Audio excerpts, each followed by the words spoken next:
Your scientific facial analysis is not dissimilar to Nazi eugenics. People with facial dissymmetry are dismissed as inferior human beings? Eugenics, and I will not be elaborating. This is interesting information, but I can't help but think about how eugenics and phrenology use the same information. This whole series invokes modern eugenics. Am I right, guys? 22 upvotes. Am I right, guys? Put it here. Put it here. I think looks have an impact on how smart other people perceive you to be, but your actual intelligence? What the hell does that even mean? No, that's like eugenics thinking, which is thoroughly debunked and a very damaging idea. Just to clarify this one really quickly, just like all the other ones, this is yet another example of a straw man argument where you misrepresent what I'm saying in the video to make it easier to attack. And in this case, she's saying that people who are attractive are seen as smart. It's a one-way street, but that's not what I was saying in the video. What I was actually saying in the video is that people who are attractive are stereotyped as being smarter because humans always will continue to stereotype. We love stereotyping. And because of that, we will also give them more attention. Like a popular student will get more attention from the teacher and they will continue to do better. They may get better marks because there's some sort of bias, especially in like English literature, for example. There's a lot of other confounding effects that lead to them being actually developing into smarter adults. Looks leading to intelligent isn't a one-way street like she's making out to seem. Again, straw man argument. It's more like taking the back roads in an Italian Venetian city. This is called eugenics. Everyone displays these character traits. There is no reliable indicator of anything. Rubbish and pseudoscience. I will be unsubscribing from this channel and reporting you to the authorities. You're promoting a different form of eugenics. Haha, this channel is normalized eugenics and racial biology. This isn't rooted in eugenics, is it? So eugenics. Oh my god, this is so eugenics. This is 2020 eugenics. Bang off eugenics off this. What the eugenics S word is this? Did you really use eugenics as evidence? The idea of wanting to improve the genetic quality of the human race is not one that is inherently evil, but just like in the past people have used religion to justify their wrongdoings, just like people have used eugenics to justify their wrongdoings, just like people have used phrenology and other sciences, some that are pseudoscience, some that are real science to justify the discrimination, eugenics just happens to fall under that umbrella. A very prominent example was obviously the Nazi regime, and that's what most people associate eugenics with, where a certain person determined that this race shall be allowed to breed and this race shall not be allowed to breed, not based on any scientific merit, but purely on cultural and social issues that were impacting the two ethnic groups in that region at the time. However, as a society, we practice eugenics every single day. Difference being, it's not based on racial improvement or ideas of racism, rather it's just selective breeding for improving genetic quality of your offsprings. Have any of you ever been to a sperm bank by any chance? Do you know what the requirements to donate your sperm are? Sperm banks practice eugenics in a very strict, almost unmoderated scale. Nobody calls them out on it, but it's just how the world is. Women don't want to buy the sperm of a low quality man. And how do you determine quality? Well, a sperm bank determines by genetic quality. If you have dyslexia, if you have neurological or pathological diseases, then you will not be accepted for donating sperm. If you have inheritable diseases like cystic fibrosis, you cannot donate sperm. This growing trend in political wokeness and far left social media, and don't get me wrong, I'm quite left leaning, I do agree with all of this, but this extremism that we're seeing nowadays has given the average person who quite frankly just doesn't understand, or nor do they care to understand what any of these terms mean, the ability to call everything eugenics whenever they see something that's slightly off, slightly questions their worldview, eugenics. Whenever they see maths or any kind of lines. I hate to be the bearer of bad news, but people of color can just be hot. For the sake of being hot. You actually don't need to bust out the race science to tell us that they're hot.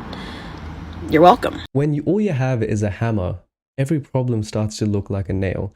And don't get me wrong, at one point, my worldview of beauty and aesthetics was limited, and it slowly, making videos for 3 years, having started this whole enterprise, it's expanded greatly. And at one point I thought that beauty was purely objective, and then I thought it was purely subjective, and then you come to realize that it's a mix of both. But the difference is that we fail to acknowledge the objective part of it at all, and that's why you have this idea that everyone should be allowed to spread on their seed. Genetics should not be a factor in whether or not you are allowed to pass on your inheritable diseases, because who cares if you have cystic fibrosis? Everyone deserves the right of parenthood. That's the far left extremist view on genetic inequality. Quite literally anything that challenges that worldview, that everyone should be allowed to have kids, gets called eugenic. For instance, for someone with cystic fibrosis, and nothing against the disease, it's just an easy example to speak of, if the doctor were to recommend to them to not have kids, then you can classify that as eugenics. But by doing so, you acknowledge that having that disease puts them at a disadvantage from a mating point of view. It puts them at a genetic disadvantage, which is exactly what eugenics is. It's correct, your diagnosis of eugenics is correct, but you're also acknowledging some kind of objective standard. Looking through YouTube and just my experience of being a creator on this platform, I know very well what type of videos will do well on YouTube or on TikTok, and it's usually the ones that have Kim Kardashian in the name and they talk about some kind of facial analysis. If you don't believe me, the entire channel was built on Photoshop analysis of, like big celebrities and calling out other people. We love seeing the misery of other people, and that's why people love it when I call out celebrities. But the average person is not interested in any kind of improvement to their knowledge of aesthetics. They don't actually care about aesthetics. They don't care about improving their looks or understanding beauty standards. They just want some easy brain-rotting filler that will talk about Kim Kardashian and be like, ha, I knew it. She's using a BBL to look better. So therefore, I don't have to improve because I too can get a BBL if I had the money she had. And so when the average person thinks like this, and this is how the average person thinks, because if you look at the view numbers on YouTube, all around YouTube, I think it's very apparent that brain-rotting filler content does best. And I can make that content if you guys want, but it just doesn't feel genuine to me. And it's not what I ever intended for Cooves as a brand or on the channel to be. It's easier to be outraged and ignorant than it is to be understanding. And a good example of this is, if I want to be a capitalist, I just watch Wolf of Wall Street 10 times. If I want to be a communist, I have to read the manifesto, I have to read other additional books. There's a lot of reading involved if you want to be a communist versus a capitalist.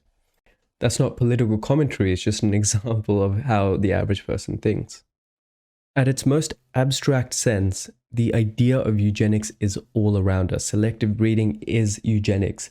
When somebody tones you down for not being physically attractive to them, that's eugenics. They're practicing eugenics by ensuring that their children gets a taller parent, gets a better looking parent, gets a physically more fit parent, gets a parent that's free of neurological diseases.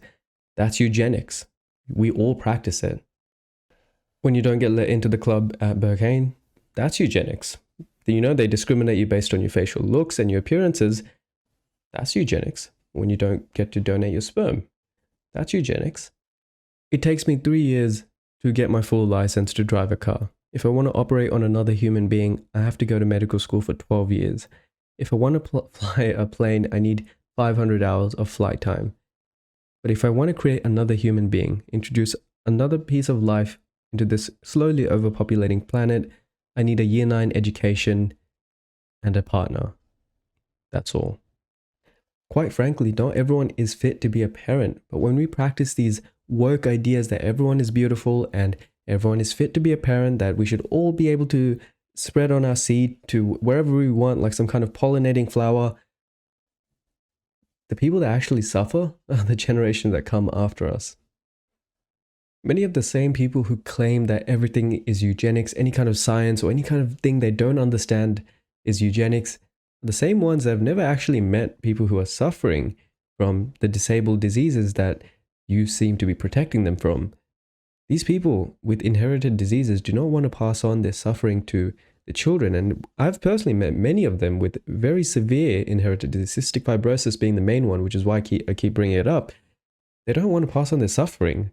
They understand that they're at a genetic disadvantage. They understand that their life has been unfortunate. They've been given a bad hand, but they don't want to pass it on because of these esoteric ideas of everyone is genetically equal. That is the purest form of eugenics being practiced. Me drawing a line down Hoyun Jun's face to explain her jaw relationship is not eugenics, it's just orthodontics. Go read a book. As humans, we've been practicing eugenics on animals as far back as 6000 BC. When we started to domesticate the first set of animals, we would choose the ones that were the most tame or the most docile, and then have them mate with other tame and docile partners to create what is essentially a very tame and controllable animal. That's how you get a wild animal, like a wolf, to a tame animal, like a dog. I'll end this series I like to call Cooves is Racist and Maths is Bad with one final statement. Approximately 93% of adult US Americans indicate that they experience some level of math anxiety, with 17% suffering from high levels of math anxiety. Now, this is a very much America-centric issue. The other parts of the world, this level of math anxiety is lower, and I would guess it has something to do with the education system. That being said, this math anxiety, when you see numbers on the screen, when you see us making measurements and taking lines, your mind instantly goes to ideas of eugenics and phrenology and outdated pseudosciences, when in reality these measurements come from the latest copy of the Journal of Plastic Surgery. These are the very same measurements that a plastic surgeon would make to determine your level of fit to some kind of cephalometric standard. A surgeon needs some kind of guideline. They don't just come up with how they're going to improve your face out of thin air for every single patient. And all I'm doing is just showing you how they would do that. That being said, when it comes to beauty standards, which is a large part of this channel, when it comes to the psychology of attractiveness and these objective biological standards, how can you expect to play the game of life if you don't even acknowledge the rules?